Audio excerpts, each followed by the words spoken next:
नमस्कार, आप देख रहे हैं राष्ट्र धर्म और मैं हूं आपके साथ चंद्रशेखर त्रिशूल। अरुणाचल प्रदेश के तवांग में लाइन ऑफ एक्चुअल कंट्रोल पर भारत और चीन के सैनिकों के बीच खूनी झड़प हुई। इसमें भारत के 6 जवान घायल बताए जा रहे हैं, जबकि चीन के 19 से ज़्यादा सैनिकों को गंभीर चोटें लगी हैं। रिपोर्ट्स के अनुसार कई चीनी सैनिकों के हाथ और पैर की हड्डियां भी टूट गई हैं और कईयों के सिर भी फट गए हैं। आपको बता दें कि ये घटना 9 दिसंबर की है और अब इसको लेकर देश में सियासत गर्म होने लगी है। इसी दौरान रक्षा मंत्री राजनाथ सिंह ने संसद के दोनों सदनों में घटना की पूरी जानकारी दी और मौजूदा स्थिति के बारे में भी बताया। वहीं भारत और चीन के बीच सीमा का विवाद लंबे समय से चला आ रहा है और 1962 में दोनों देशों के बीच एक बड़ा युद्ध भी हुआ। इसके बाद युद्ध तो नहीं, लेकिन कई बार दोनों देशों के जवान आमने सामने आ चुके हैं। हालांकि सदन में तवांग झड़प पर अपना बयान देते हुए रक्षा मंत्री राजनाथ सिंह ने कहा कि हमारा कोई भी सैनिक घायल नहीं हुआ है।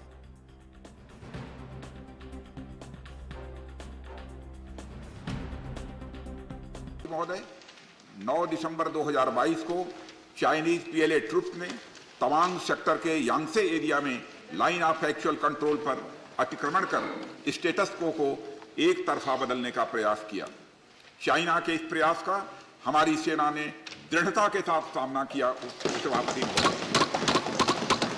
और सदन को यह भी बताना चाहूंगा, इस फेस ऑफ में हाथापाई भी हुई और भारतीय सेना ने बहादुरी से पीएलए को हमारी टेरिटरी में अतिक्रमण करने से रोका और उन्हें उनकी पोस्ट पर वापस जाने के लिए मजबूर कर दिया। इस झड़प में दोनों ओर के सैनिकों को कुछ चोटें आई हैं। उपसभापति महोदय, मैं इस सदन को यह बताना चाहता हूं कि हमारे किसी भी सैनिक की न तो मृत्यु हुई है और न ही कोई गंभीर रूप से घायल हुआ। इंडियन मिलिट्री कमांडर्स के टाइमली इंटरवेंशन के कारण पीएलए सोल्जर्स अपनी लोकेशंस पर वापस चले गए और इस घटना के पश्चात एरिया के लोकल कमांडर ने 11 दिसंबर 2022 को अपने चाइनीज काउंटर पार्ट के साथ स्थापित व्यवस्था के तहत एक फ्लैग मीटिंग भी की और इस घटना पर चर्चा की। चीनी पक्ष को इस तरह के एक्शंस के लिए मना किया गया और सीमा पर शांति बनाए रखने के लिए उन्हें कहा गया। इस मुद्दे को चीनी पक्ष के साथ कूटनीतिक स्तर पर भी उठाया गया है। उपसभापति महोदय, मैं इस सदन को आश्वस्त करना चाहता हूं कि हमारी सेनाएं हमारी भौमिक अखंडता को सुरक्षित रखने के लिए पूरी तरह से प्रतिबद्ध हैं और इसके खिलाफ किसी भी प्रयास को रोकने के लिए सदैव तत्पर है। मुझे विश्वास है कि यह सदन हमारी सेनाओं की वीरता और साहस को एक स्वर से समर्थन देगा और अध्यक्ष महोदय, मैं आश्वस्त हूं कि यह संसद बिना किसी संशय के भारत की सेना की क्षमता, शौर्य, पराक्रम और प्रतिबद्धता का भी अभिनंदन। The bilateral relations with UK have improved considerably since Rishi Sunak has taken over as Prime Minister of UK. UK Prime Minister and Prime Minister Modi had a very cordial meeting at G20 in Bali, and I think the two sides are also discussing an FTA, Free Trade Area negotiations, for which US Trade Secretary, UK Trade Secretary is currently in India. In fact, after quitting European Union, Britain seemed to focus more on expanding its trade and economic horizons, and India seemed to be, in their view, a right candidate for this purpose. By praising Prime Minister's very principled and public categorization of current era not being era of war, of the kind that is being fought in Ukraine, and praising India's presidency of UN Security Council in its last month now. I think he has tried to score a few brownie points with. Well, this is a very unfortunate development, coming as it does after 2.5 years, when the Chinese attacked us in Galwan and when there were casualties. This is a development which really very unwarranted, uncalled for from the Chinese. And we are all happy that we have given a fitting reply to that. I think the Indian Army has shown that they are not really scared, afraid of any Chinese attack. And apparently this was at midnight, 3 o'clock at morning on the 9th. And our soldiers have pushed them back. So I think that shows that the Indian Army is fully capable of handling any such attack from the Chinese. But LAC has been generally well regarded in Arunachal Pradesh. That is not much of a dispute there. So for the Chinese to come and attack is, I think, really something which... चीन एक ऐसा देश है जिसकी विश्वसनीयता पे हर आदमी को संचय होना चाहिए। बहुत लो विश्वसनीयता है और इसलिए हमको हमेशा सावधान रहना चाहिए, सतर्क रहना चाहिए। और जो पिछले कुछ सालों से हो रहा है, हमारी भारतीय सशस्त्र सेनाओं को सक्षम भी रहना चाहिए। ऐसा ही ये जो हुआ है वो टेस्टिंग करता रहता है कि यहाँ पे क्या रिएक्शन रहता है भारत का, और अगर नहीं रहता है तो वो कोशिश करता है कि धीरे धीरे कुछ एरियाज को अपने कब्जे में करे। ऐसे दुश्मन कह लीजिए या ऐसे पड़ोसी जब ऐसे होते हैं तो एक सेना के लिए बहुत ही जरूरी है कि वो सतर्क रहे। और मुझे बहुत गर्व है जिस तरह से हमारी भारतीय सेना ने इस इनकर्जन का जो दुस्साहस किया चीन ने, उसका मुकाबला किया और इंश्योर किया कि ये जो चीन का दुस्साहस था वो वापस उसी जगह वहाँ पहुँचना, ये बहुत बड़ी बात है। कुछ हाथापाई भी हुई, झड़प भी हुई और दोनों तरफ से कुछ लोग घायल हुए, लेकिन सबसे जो महत्वपूर्ण है कोई भी बलिदान नहीं हुआ, सब कोई गंभीर रूप से घायल नहीं है, ये बहुत सुखद है। और अब आगे के लिए हमको हमेशा, क्योंकि अभी जो विंटर्स का टाइम है, पासेस बंद होते हैं, स्नोफॉल होता है, तो थोड़ा रिलैक्सेशन उस एरियाज़ में हो जाता है, लेकिन अब हमको बिल्कुल भी रिलैक्स नहीं करना, सतर्क रहना है। हमारे ड्रोन टेक्नोलॉजी, सैटेलाइट्स, इस सब से उस एरिया को और फिजिकली भी उस एरिया को हमेशा अपनी नजर।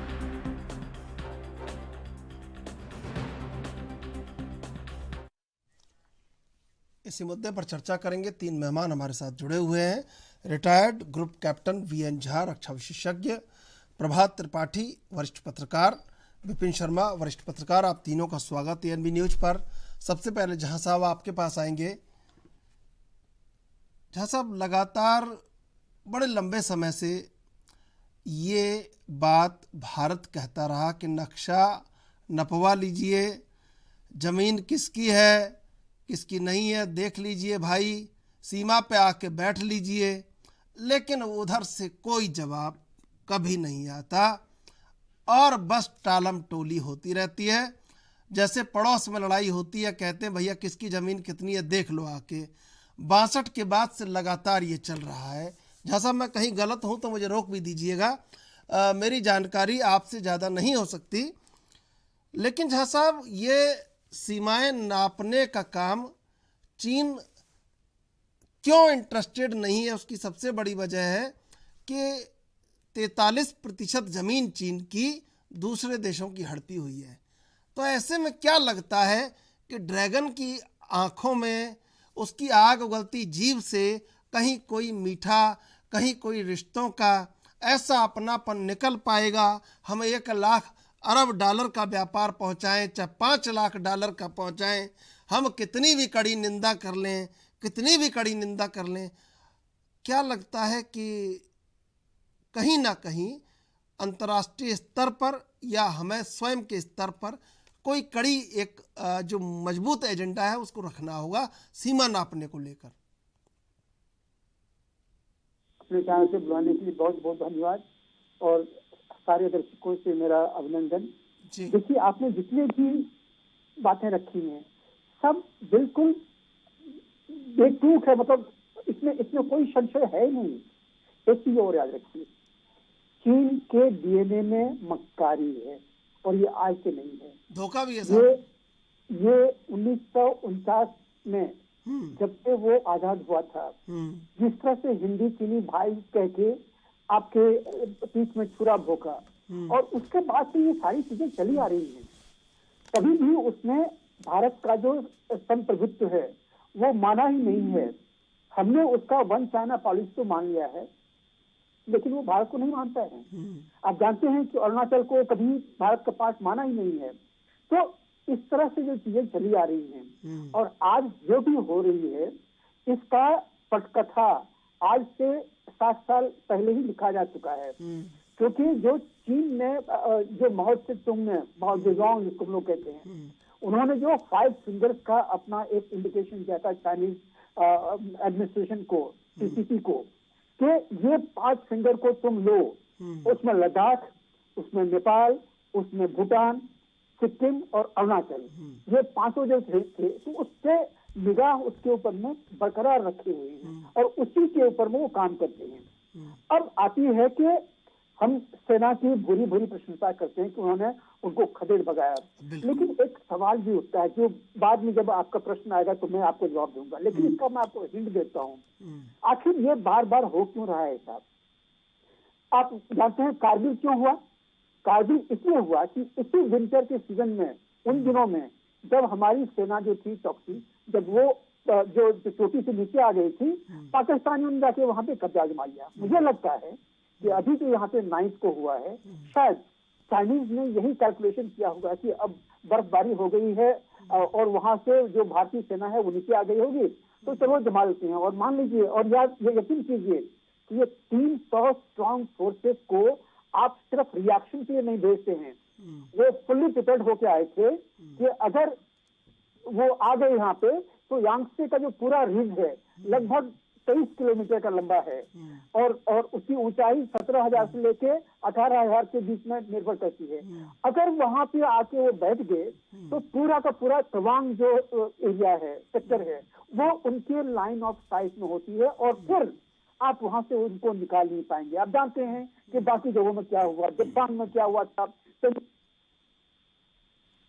गंगटॉक के कुछ एरिया में अभी भी जमे हुए हैं। तो उनकी जो वो नीति रही है, 2 कदम आगे और 1 कदम पीछे, उसी के तहत सलामी प्लाटिंग के तहत वो आए हुए थे। मुझे बहुत खुशी है कि भारतीय सेना ने उसको निकाल भेजा है, खदेड़ दिया यहाँ से।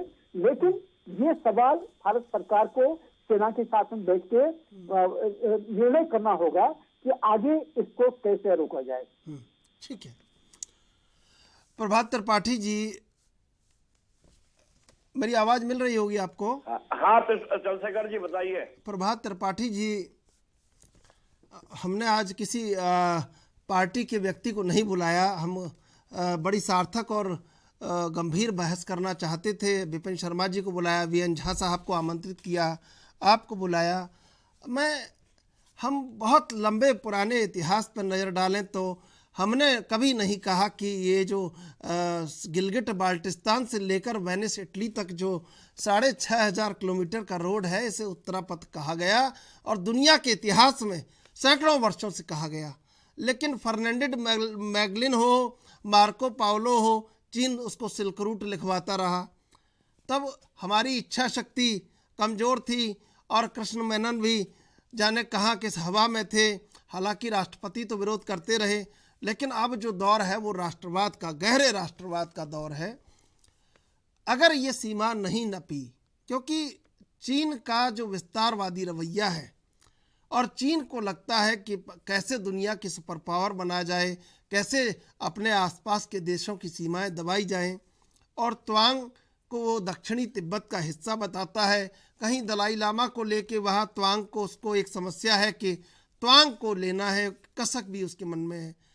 क्या लगता है कि एक मजबूत इच्छा शक्ति के साथ अब चीन को आमंत्रित करना चाहिए कि सीमाएं नाप ली जाए? देखिए त्रिशूल जी, चंद्रशेखर जी, मैं आपको बताऊं कि आपने जो पूरी इतिहास की बातें जो दोहराई, मतलब उस पे मैं नहीं जाना चाहता हूं।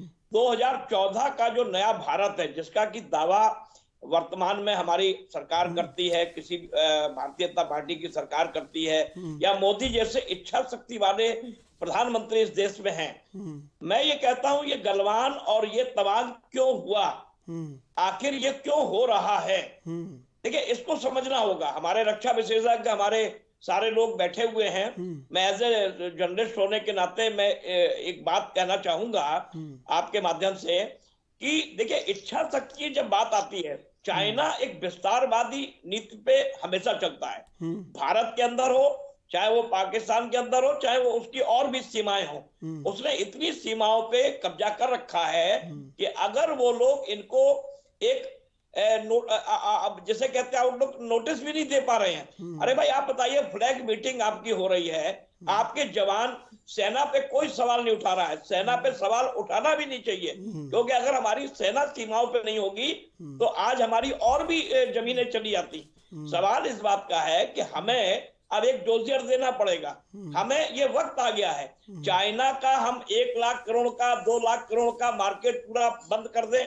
बीच में हम लोगों ने किया भी, प्रधानमंत्री नरेंद्र मोदी ने चाइनीज सामान पर रोक भी लगाई। लेकिन हमें अगर चाइना से कूटनीतिक आधार पे अगर और डिप्लोमेटिक आधार पे हमें अपने देखिए रिश्ते पड़ोसी से खराब नहीं किया सकते हैं, लेकिन हमें एक डोजियर देना पड़ेगा, हमें उसको चेताना पड़ेगा, हमें बताना पड़ेगा कि अगर तुमने हमारे ड्रैगन ने लाल, देखिए लाल आंखें अगर आप मुझे दिखाएंगे तो यहां से भी लाल आंखें मिलेंगी, यहां से भी जवाब मिलेगा। लेकिन इस तरीके का नहीं कि हमारे ये बार बार गलवान हो रहा है, बार बार तवांग हो रहा है, और हम जो है पार्लियामेंट में अपनी एक बात रख रहे हैं। सेना जवाब देने के लिए तैयार है, आपको कुछ ना कुछ करना पड़ेगा। चाइना को ये एहसास हो कि भारत अब वो भारत नहीं रहा, 1962 का 1947 के बाद का भारत नहीं है, भारत 2014 का है, जहां पे एक मजबूत प्रधानमंत्री है, मजबूत सेना है, हमारे सेना के जवान लगातार सीमा पे रक्षा कर रहे हैं, तो हमें उसका जवाब माकूल देना भी पड़ेगा। ये नहीं कि हम फ्लैग मीटिंग करें, फ्लैग मीटिंग करके, क्योंकि देखिए चाइना एक ऐसा आस्तीन का सांप है, दो मुहा सांप है, मैं कहूंगा उसके ऊपर विश्वास हम नहीं सांप नहीं, और कोई और उपमा, बड़ी उपमा दीजिए चीन को। सांप तो बहुत छोटी नहीं, उपमा मैं है, उनको नहीं, मैं देखिए मैं बता रहा हूँ, चाइना जो है, मैं दो मुहा सांप क्यों कह रहा हूँ, आप बड़ी उपमा, हमारे रक्षा विशेषज्ञ सब बैठे हुए हैं, वो भी बताएंगे, लेकिन उसका विश्वास हम नहीं कर सकते हैं, हम उनका किसी भी सूरत में विश्वास नहीं कर सकते हैं।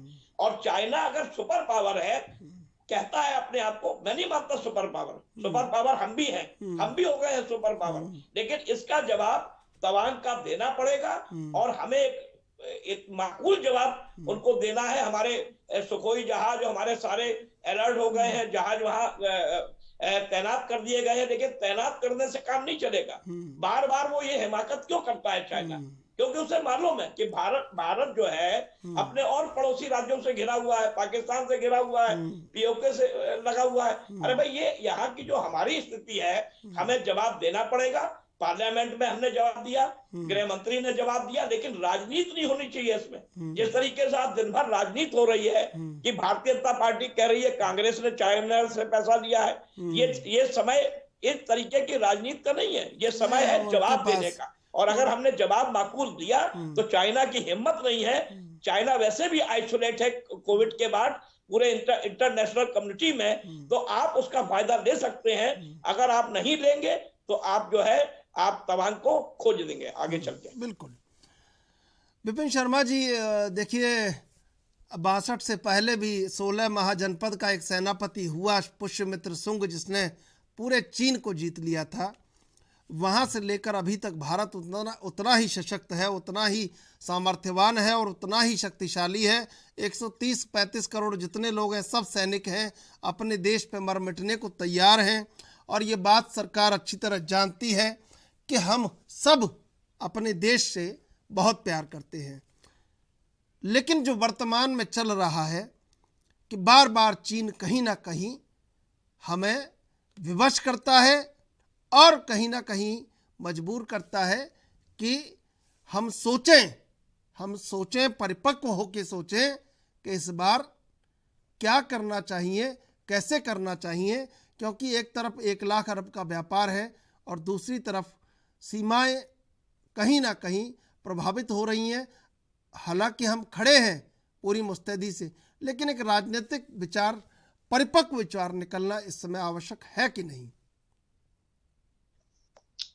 त्रिशूल जी, इसमें कोई दो राय नहीं है यहाँ पर कि पूरे देशवासियों का समर्थन है हमारी फौज के साथ, और होना भी चाहिए, क्योंकि जिन विपरीत परिस्थितियों में हमारे फौजी भाई डटे हुए हैं, चाहे LAC पे, LOC पे, ये किसी को बताने की आवश्यकता नहीं है। आप अगर बात करें 14,500 ऑल्टीट्यूड पे, उसके बाद आप यहाँ पर कुछ अगर राजनीति शुरू हो जाती है तो वो दुखद है, चाहे कोई भी करे, सत्ता पक्ष करे, विपक्ष करे। ये वक्त है डट कर हम इन चीनियों को एक ऐसा मुंह तोड़ जवाब दे कि ये दोबारा हिमाकत ना करें। वो अलग बात है कि इनको हमने एक अच्छा संदेश दे दिया था, ये भली भांति समझ गए थे ये 1962 वाली हिंदुस्तानी सेना नहीं है, ये 2020-2022 वाली हिंदुस्तानी सेना है। दुश्मन के दांत खट्टे करना जानती है, पूरी सक्षम है।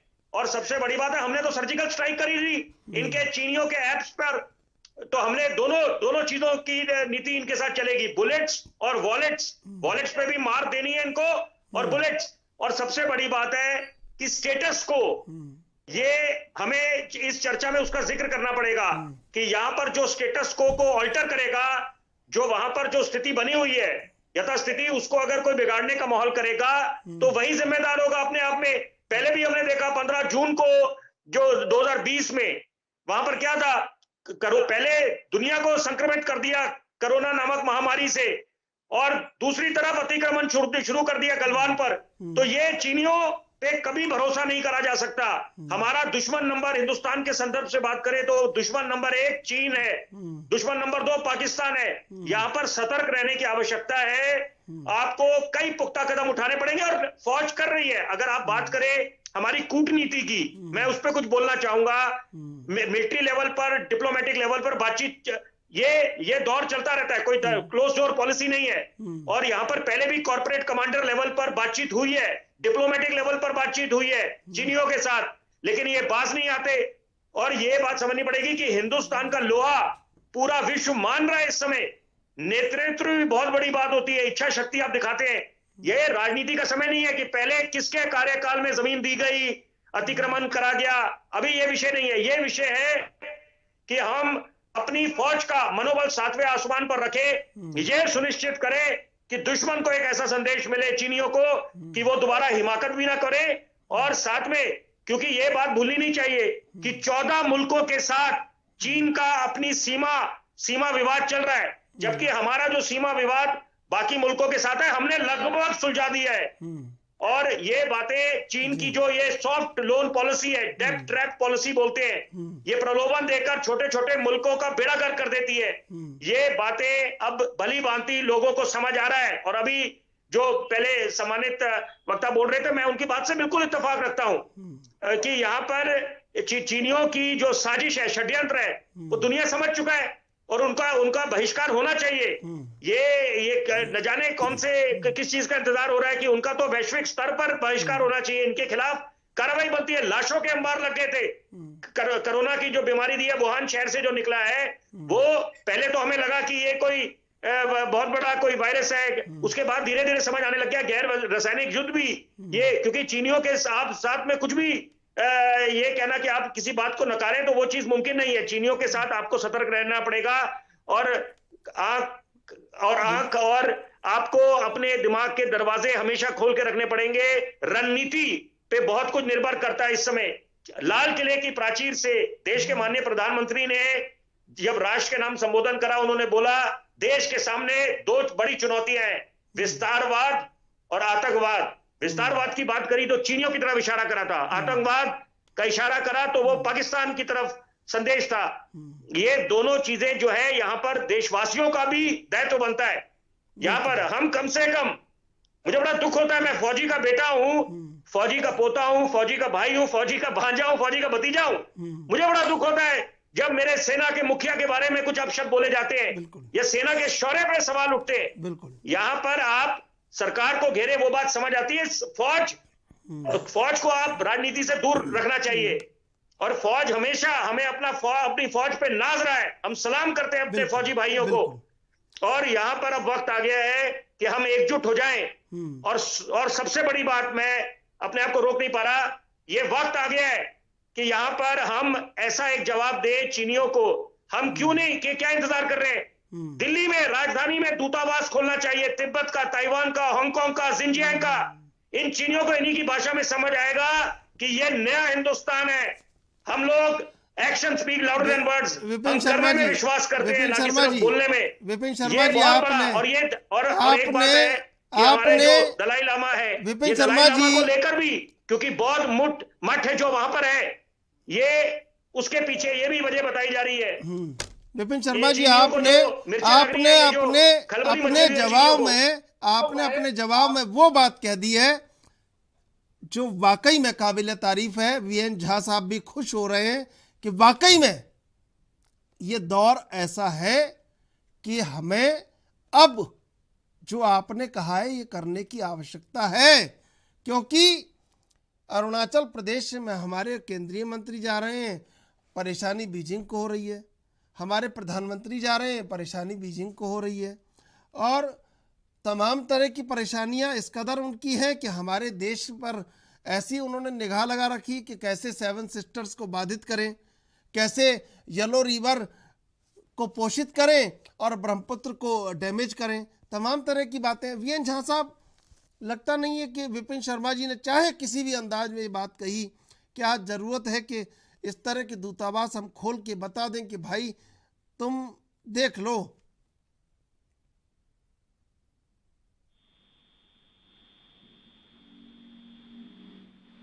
बार बार पिछले लगभग 2 साल से कह रहे हैं, चीन को डील करने के 3 उपाय हैं। एक तो मिलिट्री, दूसरा डिप्लोमेटिक और तीसरा जो इकोनॉमिक कहते हैं हम लोग। तो मिलिट्री के फ्रंट पे जितने सारी चीजें होनी चाहिए वो सारी चीजें हुई नहीं है actually।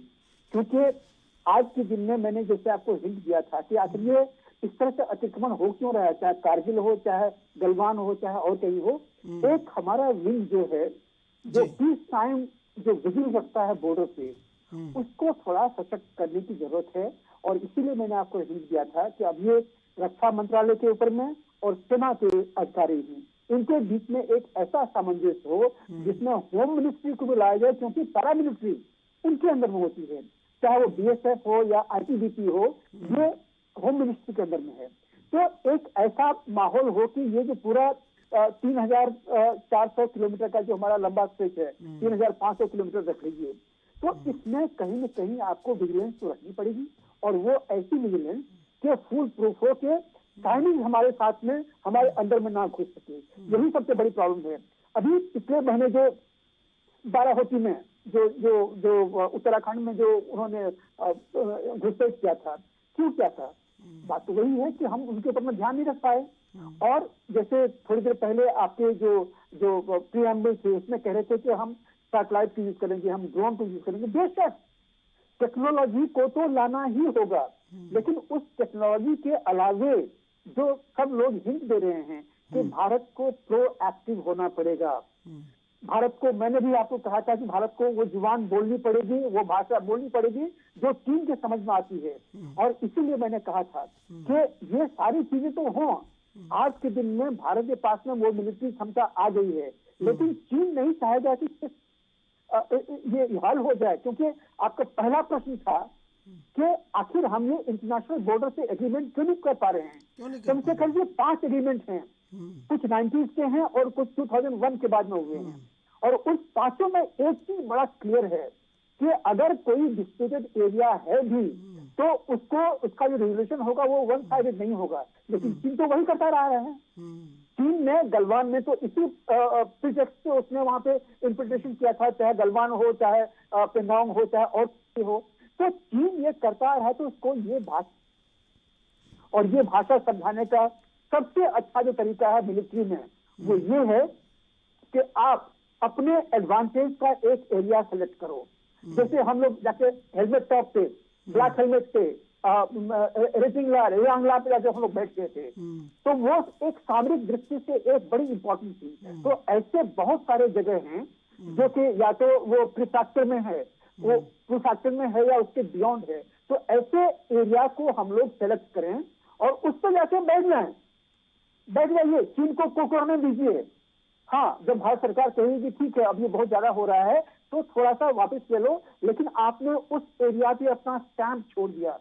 चीन अभी तक यही करता आ रहा है और उसको जवाब देने का यही सबसे सटीक तरीका है। और इसके अलावे डिप्लोमेटिक मिशन खोलना है, जैसे मान लीजिए आप हांगकांग का खोलना चाहते हैं, यहाँ पे ताइवान का खोलना चाहते हैं, बेशक कीजिए। डिप्लोमेटिक तरीके से चीन को कहिए, लेकिन आज तक क्या आपने एक्सटर्नल अफेयर्स मिनिस्ट्री को ये कहते हुए सुना है कि हम वन चाइना नहीं मानते हैं?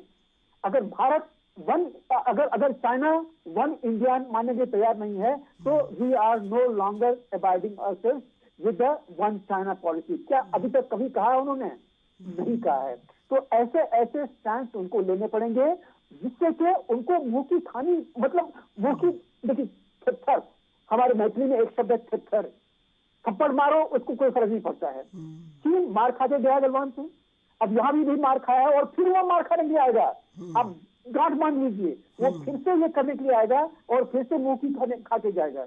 लेकिन उनको ये सबक सिखानी होंगी तीनों फ्रंट से, मिलिट्री, डिप्लोमेटिक और इकोनॉमिक। इकोनॉमिक में जो बहुत बड़ा अभी दायरा आ गया है, इंपोर्ट एक्सपोर्ट का जो डिफिशिएंसी है, इसको कवर करना पड़ेगा। भारत को इकोनॉमिकली सशक्त होना पड़ेगा और चीन को सीख भी देनी पड़ेगी। इसमें दो बड़ी अच्छी चीज हुई है।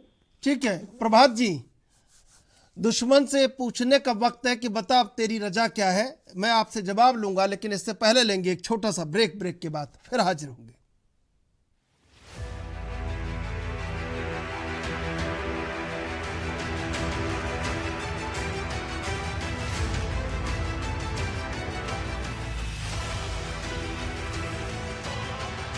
ब्रेक के बाद स्वागत है आपका। सीधे चलेंगे मेहमानों के पास। प्रभात जी, अब तो मुनासिब वक्त है कि दुश्मन से पूछा जाए कि बता तेरी रजा क्या है और उसके अनुसार उससे व्यवहार किया जाए।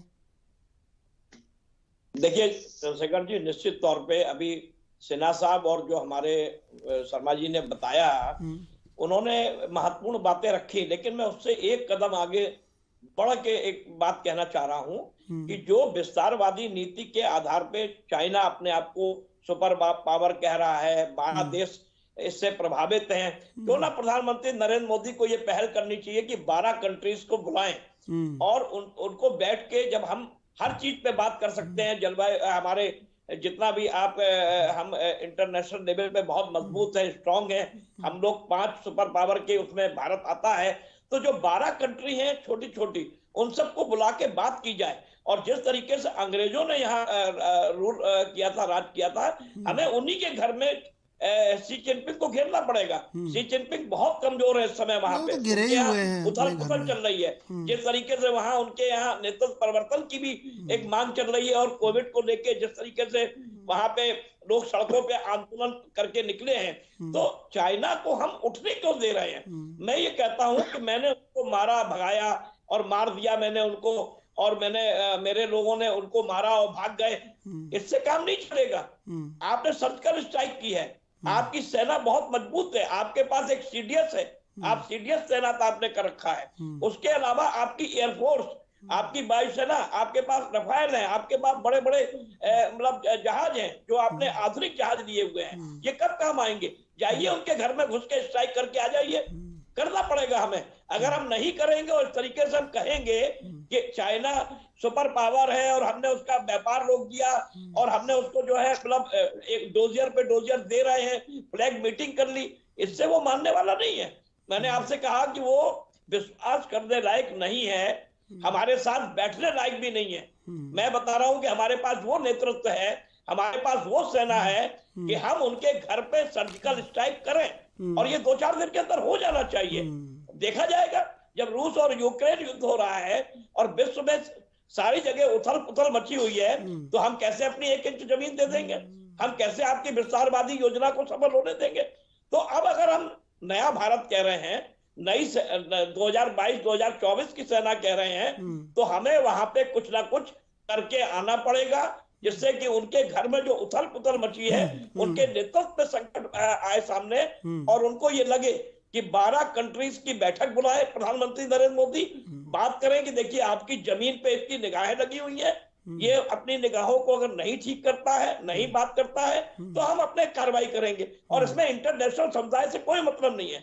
अगर लाइन ऑफ कंट्रोल को वो खुद स्वतः अगर वो उल्लंघन कर रहा है, तो वही वो जो एग्रीमेंट्स हमारे हैं वो वही स्वतः समाप्त हो जाते हैं। तो अगर हमारे दोनों रक्षा विशेषज्ञ मेरी बात से सहमत हो, तो मैं यही कहूंगा कि अब वक्त आ गया है कि हमें घुस के मारना होगा ड्रैगन को, और ड्रैगन को लाल आंख दिखाने। ड्रैगन कमजोर है, ड्रैगन को हम इतना शक्तिशाली क्यों मान रहे हैं? बिल्कुल शक्तिशाली नहीं है। मैं उसको आर्थिक मोर्चे पे उसको चोट पहुंचा सकता हूं और सैन्य चोट भी पहुंचा सकता हूं। तो ये स्थिति ये नहीं कि हमने उसको मार दिया, भगा दिया, हमारे सैनिकों ने उनको मारा था, वो चले गए, कटीले डंडों से हमने उसकी पिटाई कर दी, वो नहीं मानेंगे। वो इन पिटाई से वो 3 बार मार खा चुके हैं भारतीय सेनाओं से। लेकिन अब वक्त आ गया है, मजबूत इच्छा शक्ति है, मजबूत प्रधानमंत्री है, मजबूत रक्षा मंत्री है, सीडीएस आपके पास है, सारी सेना हमारी इस समय बैठी हुई है कि हम मुंह तोड़ जवाब दें। आप उसको फ्री हैंड कर दीजिए। देखिए आप, ये फ्लैग मीटिंग से कुछ नहीं होगा। संसद में, पार्लियामेंट में आपने बात रखी है, देश की जनता को, 140 करोड़ जनता को पूरा विश्वास है प्रधानमंत्री के ऊपर। विपक्ष कुछ भी चिल्लाता रहे, अगर विपक्ष नहीं साथ देता है तो विपक्ष आइसोलेट होगा। मैं कहता हूं चाइना को आइसोलेट करने की जरूरत है। चाइना में शी जिनपिंग वहां बहुत कमजोर है। अगर ऐसे मौके पे हमने वहां धावा बोल दिया, तो निश्चित तौर पे उसको, जो अभी हमारे शर्मा जी ने कहा कि हांगकांग का और तिब्बत की यहाँ पे वो खोल देना चाहिए एम्बेसी, निश्चित तौर पे हमें ये काम करना होगा। हमें उन्हीं की जो विस्तारवाद नीति है उससे हमें जवाब उसी तरीके का देना होगा जो चाइना जवाब जिस तरीके से भारत को दे रहा है लगातार। विपिन शर्मा जी, ये जो आपने बोला, अगर आपकी जगह देश के रक्षा मंत्री राजनाथ सिंह ने ये बोला होता, तो आप समझ लीजिए कि आज बीजिंग की नींद हराम हो गई होती रातों की कि भारत ने क्या बोल दिया है। और मैं बड़ा सम्मान करता हूँ कि आपने जो बोला, हम पत्रकार, हम समाज सेवा, हम वरिष्ठ पत्रकार, हम पूर्व सैनिक होने से पहले हम अपने इस देश के नागरिक हैं, और जहाँ कहीं भी लगता है कि किसी ने थोड़ी सी भी नज़रें तिरछी की हैं, तो इस तरह के जवाब होने चाहिए जो विपिन शर्मा जी आपने कहा है। बहुत बहुत मैं आज बहुत साधुवाद आपको देता हूँ कि ये बयान अगर हमारा हो गया तो आप समझ लीजिए कि चीन समझ जाएगा कि बीजिंग अब तुम्हारी खैर नहीं है। आप एक बार फिर इस बयान को दोहराइए और अपना जवाब रखिए। धन्यवाद त्रिशूल जी। मैं दोनों जो अभी मैं सुन रहा था विचार वरिष्ठ पत्रकार साहब के और झा साहब के, त्रिपाठी जी के भी सुने और झा साहब के, मैं बिल्कुल पूरी तरह से इत्तेफाक रखूंगा। बहुत बढ़िया। आज मैं आपको भी साधुवाद दूंगा क्योंकि आपकी जो आप पूरा रिसर्च करके आते हैं, बहुत बढ़िया, शानदार, और चर्चा ऐसी होनी चाहिए क्योंकि ये बड़ा ज्वलंत मुद्दा है। नहीं विपिन जी, मैं आपको विपिन जी, मैं आपको मुझे बोला, देखिए विपिन जी, मैं रोक नहीं रहा हूँ आपको, विपिन जी, मैं रोक नहीं रहा हूँ आपको, लेकिन क्या है कि हमने ये बीजेपी कांग्रेस से नहीं बुलाया लोगों को कि ये उस तरह की बहस का मुद्दा नहीं है, ये निष्कर्ष और समाधान का मुद्दा है, इसलिए बहुत बढ़िया। मैं बिल्कुल बहुत बढ़िया, लाजवाब। अब मैं पहले उस बात को दोहराता हूं जो पहले बोल रहा था कि वक्त आ गया है चीनियों को, अगर हमने एक संदेश देना है कि दूतावास दिल्ली में खोलना पड़ेगा, हांगकांग का, ताइवान का, तिब्बत का, जिनजियांग का। इन चीनियों को वही भाषा समझ आने वाली है। क्रिकेट में कहते हैं एक डिफेंसिव फील्ड होती है, एक अटैकिंग फील्ड होती है। रक्षात्मक आप तब तक फील्ड रखेंगे जब तक आपको समझ आ रहा है कि हाँ ठीक है, लेकिन अगर सामने से दूसरी टीम वो चौके पे छक्के मारी जा रहे हैं तो ऐसे काम नहीं चलने वाला। रक्षात्मक आप क्षेत्र वो रक्षण रखेंगे, उससे काम नहीं चलेगा। अब इनको आपको दूसरी भाषा में जवाब देना पड़ेगा। दूसरी बात मैं जो चर्चा में लेके आना चाहता हूं, हम लोग बार बार हर एक मन से बोल रहे हैं ये 7 सिस्टर स्टेट्स, मैं थोड़ा सा उसमें इजाफा करना चाहूंगा, 7 sister states and mountain state of Sikkim.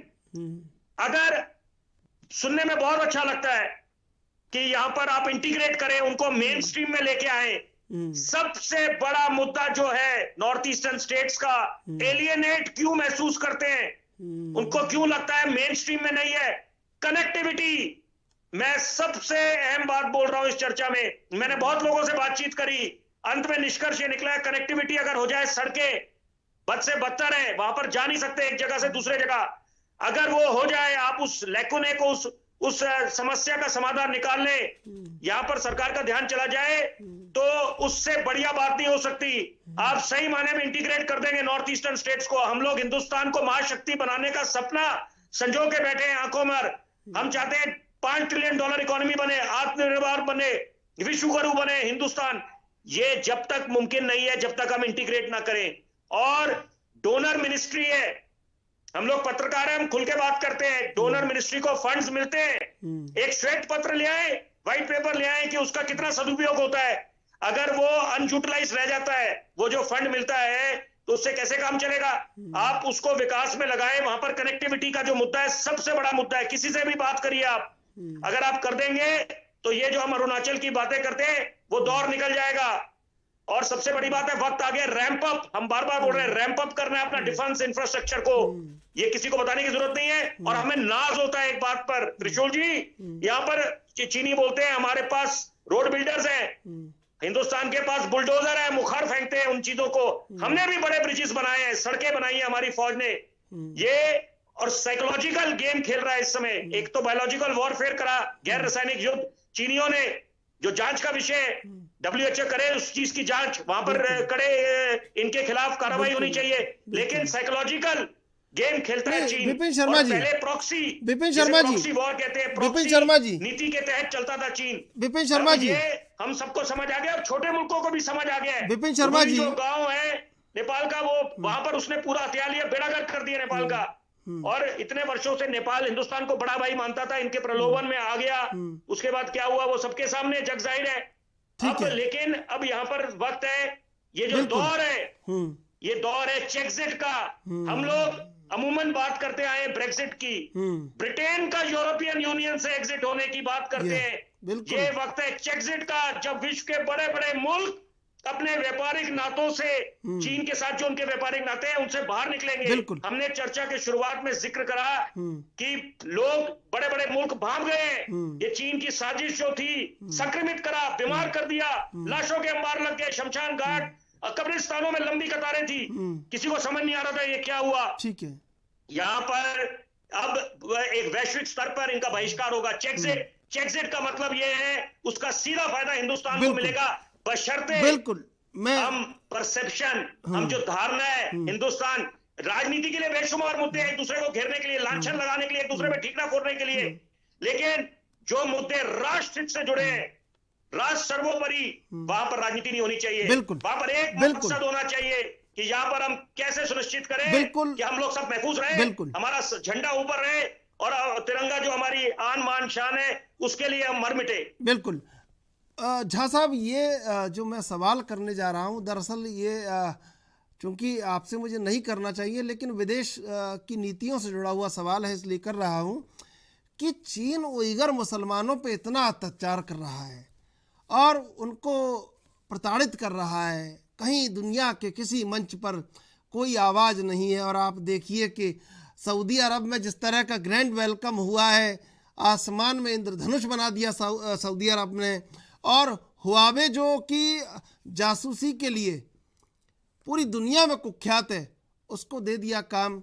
और हमारे यहाँ छोटी कोई घटना हो जाती है तो वो अंतर्राष्ट्रीय मंचों पर उसका इतना विरोध होता है कहीं ना कहीं भारत के प्रति। क्या लगता है कि ये दोहरे मापदंड दुनिया अपना रही है? और जिस तरह आपने देखा कि नाटो ने किस तरह का दोगला रवैया अपनाया कि यूक्रेन को उन बेचारों ने ही कहा यूक्रेन बेचारे को कि बेटा आगे बढ़ो आगे बढ़ो, और जैसे वो आगे बढ़ा वो पीछे हट गए। उनको खुद ही नहीं पता था नाटो को कि भाई समर्थन करना है कि नहीं करना है। वो रूस से अब तक जर्मनी और फ्रांस गैस ले रहे हैं। तो कहीं ना कहीं ये दोहरे मापदंड हमको भी तो दुनिया के सामने रखने चाहिए कि कैसे कैसे दोहरे चेहरे हैं चीन के। चंद्रशेखर जी, ऐसी बात नहीं है कि दुनिया इससे वाकिफ नहीं है, दुनिया इससे वाकिफ है। आज से ठीक लगभग साल भर कह लीजिए, साल भर पहले चीन जो था वो सबसे बड़ा एडवर्सरी था नेटो का भी, अमेरिका का भी और यूरोपियन यूनियन का भी। क्योंकि जो इकोनॉमिक संबंध जो थे वो काफी बिगड़े हुए थे। लेकिन आज के दिन देखिए क्या हो रहा है। आज के दिन में वही यूरोपियन यूनियन जब अलग में बात करती है तो वो कहती है कि नहीं, हम चीन के साथ हम बात करेंगे। इसलिए क्योंकि आज इनकी इकोनॉमी जो है रशिया के बिल्कुल दोलदम में है, इसमें कोई दो राय नहीं है। तो ये जो दोहरा रवैया है, चाहे यूरोपियन यूनियन का हो चाहे नेटो का हो, वो बहुत सारे कारणों से हैं। लेकिन उसमें ज्यादा नहीं जाके जो आपका मूल प्रश्न था मैं उस पर आ रहा हूँ कि जैसे उइगर मुस्लिम है तो चीन के अंदर में क्या होता है वो सिर्फ चीन ही जानता है और कोई बाकी देश नहीं जानते हैं। हम लोग अंदाजा लगा सकते हैं, वहां जो सफर कर रहे हैं वो जानते हैं, लेकिन बाकी लोग नहीं जानते हैं। लेकिन उसके ऊपर में ह्यूमन राइट्स कमीशन के मिस बैचलेट ने क्या किया, मिस बैचलेट गई वहां पे जिंजियांग में, वहां पे उन लोगों से बात करके एक रिपोर्ट बनाया। लेकिन ध्यान रखिए, चीन में जितना तिरस्कार होता है उइगर मुस्लिम का, उतना ही तिरस्कार होता है तिब्बतन जो बुद्धिस्ट जो हैं, बुद्धिस्ट का भी तिब्बत में उतना ही बड़ा तिरस्कार होता है। लेकिन तिब्बत के बारे में उन्होंने कुछ नहीं कहा, उन्होंने बुद्धिस्ट के बारे में कुछ नहीं कहा, सिर्फ उइगर मुस्लिम के बारे में उन्होंने कहा। और वो चीज जाके उन्होंने रिपोर्ट बना ली और एक संतुलित रिपोर्ट, जिसको संतुलित नहीं कही है, एक वो डिप्लोमेटिक रिपोर्ट उन्होंने बनाई जिसमें कि एक्चुअल जो वहां की प्रॉब्लम्स हैं वो चीज पूरी नहीं दिखाई गई है और वो चीज उन्होंने यूएन में पेश किया था। तो चाहे वो यूएन हो, चाहे यूएनएचआरसी हो, ह्यूमन राइट कमीशन की बात कर रहा हूं मैं, या और कोई हो, ये दोहरा मापदंड हमेशा होता है। अगर ऐसा है कुछ जहाँ पे भारत में होता है, किसी भी प्रांत में, चाहे वो कश्मीर में होता है या असम में होता है या बंगाल में होता है, तो आज थू हो जाती पूरी भारत की। वही ह्यूमन राइट कमीशन जो है, वही मिसेस बैचलेट, यही भारत को जो बिल्कुल उधर के रखते, लेकिन चीन के बारे में नहीं कर सकते हैं। अब चीन के बारे में आपने कहा था कि कोविड वहां पे हुआ था, लेकिन हम ये विश्व की पूरी डब्ल्यूएचओ के हेड टेड्रोस एडहेनम घेब्रेयेसस तो जो चीन बोल रहा था वही बोल रहे थे भाई, वो तो कुछ बोल ही नहीं रहे थे उस समय। डॉक्टर टेड्रोस वो यूएन का, चीन का ही कहते थे कि चीन का पे खाता है और वहां पे यूएस में डब्ल्यूएचओ में बैठा हुआ है। तो हम लोगों ने, पूरे संसार ने बहुत जोर लगाई कि चीन के अंदर में जाके वहां जो वुहान जो उनके वायरस लेबोरेटरी हैं वहां पर जाके जांच हो, वहां की सैंपल हो, उनका डीएनए मिलाया जाए, आरएनए मिलाया जाए, लेकिन चीन नहीं हुआ दिया और उससे बिल्कुल अडिग रहा और विश्व भी शांत पड़ गई। हमारे यहाँ के जो हमारे हर्षवर्धन थे, उन दिनों में चेयरमैन थे डब्ल्यूएचओ के जो एग्जीक्यूटिव कमेटी, उसके चेयरमैन थे। हमने भी बहुत हाथ पांव मारे थे उन दिनों में, लेकिन कुछ नहीं कर पाए। तो चीन अपना वर्चस्व बनाए हुए है। और एक चीज याद रखिए, भारत अभी भी लगभग $3.5-4 ट्रिलियन का इकोनॉमी है। चीन आज के दिन में उसका नेट जो बचत है लगभग $5 ट्रिलियन है। इकोनॉमी है लगभग 16-17 ट्रिलियन, जीडीपी से ज्यादा है। तो डायरेक्ट कंपैरिजन मत कीजिए। मैं थोड़ा सा इत्तेफाक यहाँ पे नहीं रखता हूँ अपने पैनलिस्ट पे कि अटैक करना चाहिए, नहीं, अटैक नहीं करना चाहिए, लेकिन चीन को चीनी भाषा में जवाब देना बहुत जरूरी है। और इसी तरह से आप उसको कंपेयर कर सकते हैं कि जो 5 समझौते अभी तक किए हुए हैं बायलैटरल एग्रीमेंट, उसके अंदर में पूरा इंटरनेशनल बॉर्डर को वो डिलिमिट करें, क्योंकि चीन चाहेगा नहीं अपने मन से कि वो अंतर्राष्ट्रीय जो सीमा रेखा है उसको डिलिमिट कर दे, डिमार्केट कर दे। तो अगर वो कर दिया तो फिर वो घुस नहीं पाएगा अंदर में, इलीगल जो जिस तरह से घुसता है। तो चीन नहीं चाहेगा, लेकिन हमें भारत सरकार को, भारत मिलिट्री को, भारत डिप्लोमेसी को और इकोनॉमिक जो प्रोग्रेस अभी बढ़ रही भारत की, उसके चलते चीन को लाचार करना पड़ेगा। ये अटैक से नहीं होगा, ये ठीक, बिल्कुल बिल्कुल आप ठीक कह रहे हैं। बिल्कुल प्रभात जी, अब बड़ों की जरूरत नहीं है, अब तो भूम भड़ाम की जरूरत है, क्या मानते हैं आप? देखिए चंद्रशेखर जी, मैं यही कह रहा हूं कि अब बड़ों करने से कुछ नहीं होगा। नहीं, हमने एक्शन क्या लिया ये दिखाई देना चाहिए। हमने उनको मारा, वो भाग गए, आए थे चले गए, ये बयान, ये कुछ नहीं। देखिए आज यूनाइटेड नेशन G20, आप G20 का आप यहाँ इस समय मेजबान है, आप यहाँ G20 सम्मेलन होने जा रहा है। देखिए आपको अब ये चिंता नहीं करनी है यूनाइटेड नेशन क्या कहेगा, नाटो क्या कहेगा, ये सब दिखावटी है संगठन। नहीं, वो तो कुछ कहने वाले नहीं है, उनसे अब कहने की हिम्मत नहीं है उनकी। नहीं, आपको खदेड़ देना चाहिए। आपको वो तस्वीर दिखानी चाहिए 1-2 दिन के अंदर, जैसे हमने सर्जिकल स्ट्राइक में देखी थी कि हमारे जाबाज गए और वहां स्ट्राइक करके चले आए। हमारी देश की जनता, 130 करोड़ की जनता वो देखना चाहती है जो आज से सन 47 के बाद नहीं देखा है। अरे क्या होगा भाई, बार बार ये गलवान और त्वांग और ये हमारे सैनिक पीटे जा रहे हैं, गुवाहाटी में एडमिट है, अभी कोई कैजुअलिटी नहीं हुई है, ये बयान कुछ नहीं। हमें परिणाम चाहिए, परिणाम। ड्रैगन को लगे कि मोदी जैसा एक नेतृत्व अगर भारत के अंदर है, वो ये भी कर सकता है कि बीजिंग हिल जाएगा। ठीक, बीजिंग को हिलाने की जरूरत है। बिल्कुल। अनिल, विपिन शर्मा जी करिए, देखिए बीजिंग हिल जाएगा। विपिन शर्मा जी, या तो ड्रैगन की पूंछ काटिए या जवान काटिए, अब बड़ूं करने से कुछ होगा नहीं, क्योंकि हम पंचशील के सिद्धांतों को मान के उस व्यक्ति से माने या उस देश से माने जिस देश की ना कोई मर्यादा है और ना कोई संस्कार है और खुद वो अपने लोगों से घिरा हुआ है। तो ऐसे समय पर नहीं लगता कि या तो पूंछ काट देनी चाहिए या जीभ काट देनी चाहिए?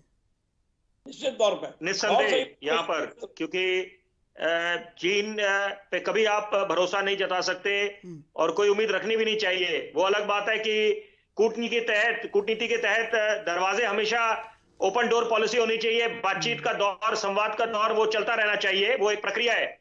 लेकिन यहाँ पर चीन से कुछ उम्मीद नहीं लगा सकते हम, और चीन को सिर्फ तभी बात समझ आती है जब आप उनपे कोई कार्रवाई करते हैं। Action speak louder than words.